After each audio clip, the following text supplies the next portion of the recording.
네, 이번 주 우리나라 금통위 그리고 미국의 주요 경제 지표들의 발표를 앞두고 있습니다. 주요 경제 이벤트들이 환율 시장에 미칠 영향에 대해서 좀 알아보도록 하겠습니다. 우리은행 최진호 이코노미스트 연결돼 있습니다. 안녕하세요. 예, 안녕하십니까. 최진호입니다. 네, 이번 주 준비한 소식 어떤 내용인가요? 예, 지난주에 미국 고용 보고서가 발표된 이후에 연준의 기준금리 인하 기대가 좀 높아지면서 달러 강세는 일단 조금 속도가 조절되는 모습입니다. 그런데 오늘 새벽에 있었던 파월 의장의 창원 출석 발언을 살펴보면 물가가 둔화된 것을 긍정적으로 평가하면서도 여전히 기준금리 인하에 대해서는 신중하겠다라는 그런 중립적인 모습을 보이고 있습니다. 그런 면에서 내일 새벽에 발표될 미국 소비자 물가 그리고 한국 금통위 등이 중요한 포인트가 될 것 같습니다. 네.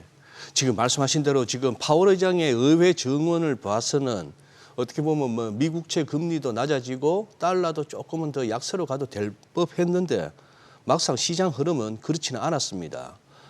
이 와중에 지금 이제 최 의원님도 말씀하셨다시피 파월 의장도 슬쩍 CPI에다가 이렇게 한번 미룬 것 같은데 어떻게 보세요? CPI 결과 이후에 달러의 어떤 추세적인 변화가 나올 수 있다고 보십니까?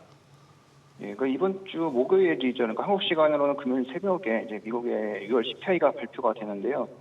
앞에서 설명을 해주셨듯이 물가 자체가 아직 레벨 자체가 좀 높긴 하지만 방향성이 그래도 아래쪽만 유지가 된다면 앞에서 월초에 발표된 고용 둔화까지 고려를 할 경우에 연준의 9월 금리 인하 기대는 여전히 지지가 될 것으로 보입니다.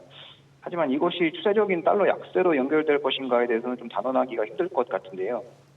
연준의 금리 인하가 조금 가시화된다 하더라도 이번 인하 사이클은 급격한 인하보다는 완만한 보험성 인하에 초점이 맞춰질 것으로 보이고요.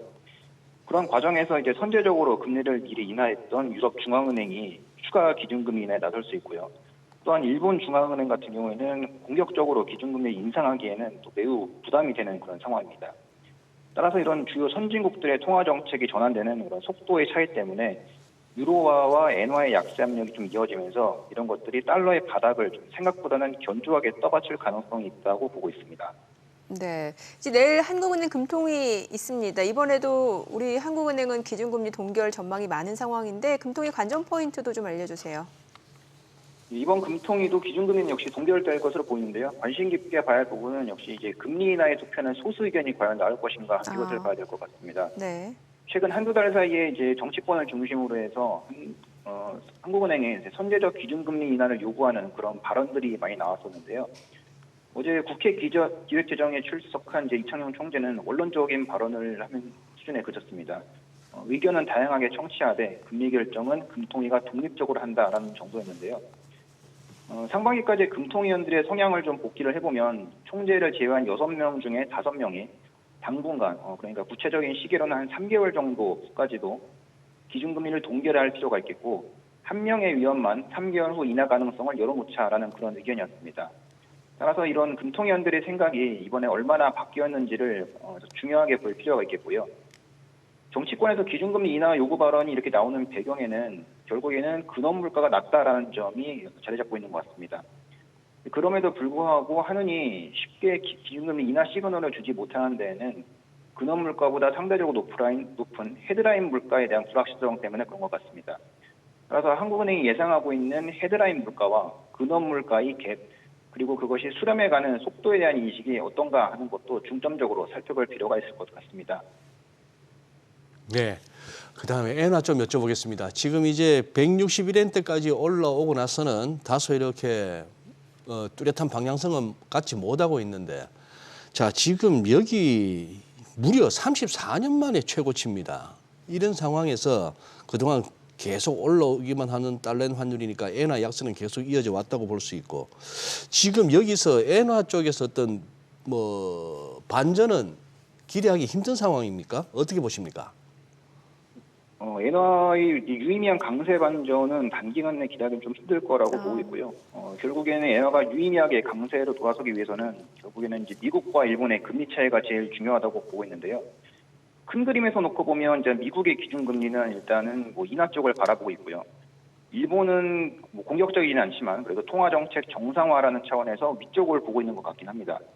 그런데 문제는 이제 둘 다 속도가 매우 느리게 진행되고 있다는 점입니다. 연준의 기준금리 인하 속도와 이제 시기에 대한 그런 논쟁이 계속되고 있고요. 일본은 이제 근원 물가가 이미 2%에 도달해 있고 경제 성장률 전망치는 작년보다 크게 둔화된 0.9% 정도밖에 안 되기 때문에요. 일본 중앙은행이 공격적으로 기준금리 인상을 하기에는 상당히 부담될 것으로 보고 있습니다. 따라서 엔화 약세는 조금 더 이어질 것으로 보고 있고요. 다만 이제 속도 측면에서 볼 때 그러니까 최근 한 달 정도 엔달러 환율이 155 또는 156인에서 160인까지 치고 올라오는 이런 과정에서는 미국과 일본 간의 금리 스프레드에 비해서는 분명히 과도하게 빨리 진행된 면이 있습니다. 그런 면에서 만약에 이번 달 31일에 일본 중앙은행의 통화정책회의가 예정되어 있는데요.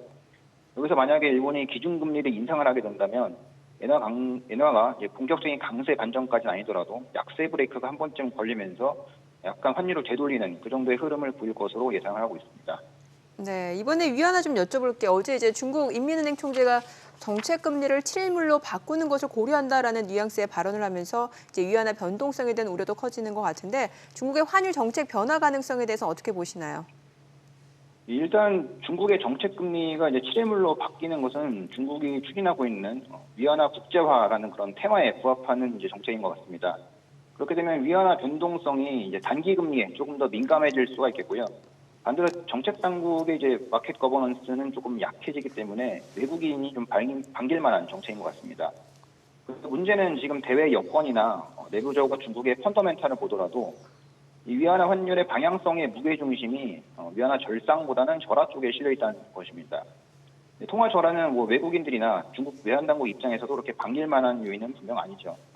그래서 그런 면에서 중국의 정책 금리가 단기물로 변화되는 것은 위안화 국제화라는 그런 중국 정부의 장기적인 추진 과제 하나로 보는 게 좀 합리적일 것 같다라는 생각이고요. 단기간 내 급격한 변경은 좀 힘들지 않을까 이렇게 보고 있습니다. 네, 오늘 내용 잘 들었습니다. 고맙습니다.